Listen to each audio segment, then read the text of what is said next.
من يجب أن يبقى من اللاعبين الأجانب في النادي الأهلي ومن يجب أن يرحل؟ والله شوف، هذا سؤال يعني يبغى له جلسة طويلة.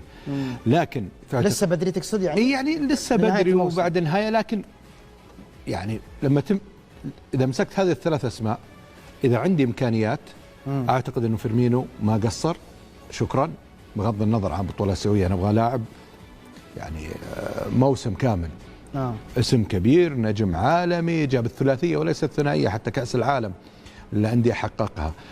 لكن أعتقد أنه المرحلة القادمة صعب. محرز في علامات، يعني اليوم هو الحلقة الأضعف في اللاعبين بكل أمانة، لكن في مباريات يعطيك ومباريات يختفي، يعني ما تعرف هو مزاجي، هو يعني أنا بالنسبة لي في علامات استفهام. بالتأكيد أن المدرب هو صاحب القرار يفترض، وصاحب القرار على بناء على الميزانية برضو والإمكانيات. يعني ممكن يجيك واحد يقول لك أنا بغيرهم كلهم، إذا عندي فلوس بجيب الأحسن أقدر أغير.